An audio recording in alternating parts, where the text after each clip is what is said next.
Hello again. Welcome back inside the mobile Tier 4 studio here in Dallas, Texas, the Omni Hotel, and actually inside some borrowed space from West Virginia Illustrated. So if you see them, send them your thanks. I am Mike Casazza for the Charleston Gazette Mail. I'll touch on that briefly here toward the end, so stay tuned for a moment if you will. We're here for part one of our 15-part series previewing the 2015 season. We call this 2015 and 15. Part one is part one of Big 12 Media Days. Two-day circus here in Dallas as we get ready for the 10-team conference, the 9-game regular season in 2015. And that was a lot of the talk today when Bob Bowlesby was up there speaking.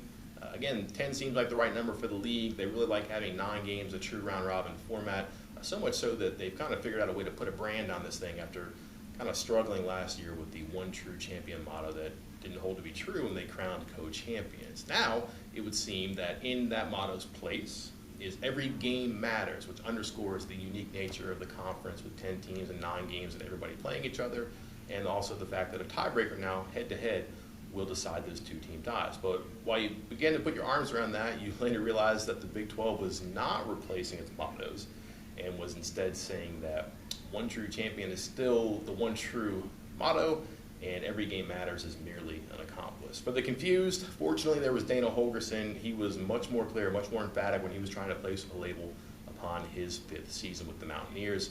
Again, his language was very specific. He's convicted about this team. He thinks they're going to be good, and he did not leave much in the way of imagination here today. Again, just the superlatives he threw around like football passes were very interesting here and encouraging for you, I'm sure. You said Shelton Gibson was probably the fastest player he's ever been around. Wendell Smallwood, the most versatile player he's had. The defense should be the best he's ever had in 20 years as a college football coach.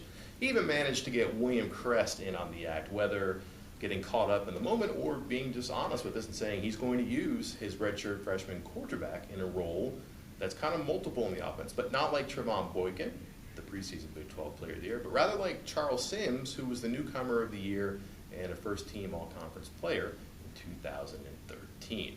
Where that goes, who knows, but that's where Dana Holgorsen is right now. He seems like he knows what he's talking about, and he doesn't have any trouble sharing it with people.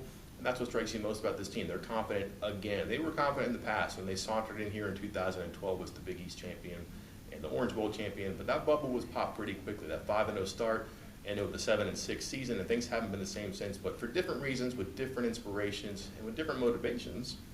This team is confident again. It's more because the defense leads the way. It's more because the players have figured out how to exist in this league, and they follow their cue from the veteran coaching staff. But again, it's chins up around here for the first time at this part of the season. They're trying to prove people right instead of trying to prove people wrong. People think this team will be better, and now it's time to prove it. That's a marked change from the past. Other things about the West Virginia cameo today that stood out: West Virginia does have marquee players, and not just safety Carl Joseph, not just linebacker Nick Kwiatkowski, who, along with kicker Josh Lambert, made the preseason all-conference team. I was kind of surprised and impressed, frankly, by how much respect peers seem to have for center Tyler Orlowski. Guys who coach against him, guys who have played against him, really think a lot of him, and his potential is very high for this season. His footwork, the way he uses his hands, just the little intangible things he does to tie the offensive line together and really to be the keystone of that offense seem to impress the people that share the space with him in this league. Just little news bits from around the Big 12 today. A first-of-its-kind stance by the league's athletic directors and decision makers to kind of get out in front of an NCAA rule. Right now, you can only have 3 days of contact, full contact, during the week in the regular season, and one of them can be a regular football game. So 2 days of practice and 1 day of a game. Well, the Big 12, citing player safety concerns and worries about concussions, is going to minimize that. Now you can have 1 day of practice in 1 game. Your immediate reaction is, wow, what a disadvantage. These players aren't going to be as tough. They're not going to work as hard or practice as much as teams in other leagues who don't have this rule.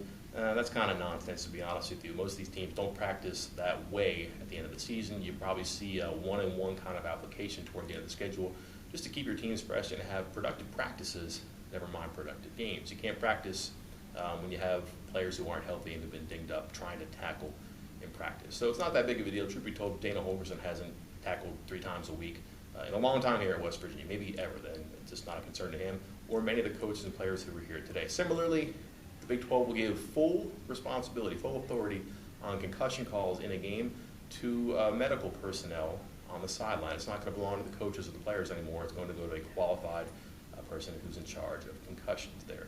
those are your highlights, your news and notes right now from the first day. There was a lot of talk about expansion, the conference championship game, and the deregulation of the rules, but really just a lot of words and a lot of noise for people who, frankly, need words and noise here today. As for me, I just want to take a second. I'd be disingenuous if I didn't just say thank you. Things you said and typed have meant a lot. I just can't say a whole lot right now, but I'm here right now. Dave Hickman and I have formed a tag team, and we are doing what we can to complete our jobs. Hopefully, can share more with you in the future, and when he's not as busy as he is right now, editing my stories and sending them in, perhaps he will join me one day. Maybe you can ask him nicely. That's all for this time. We'll see you next time for the Charleston Gazette Mail. I'm Mike Kazaza.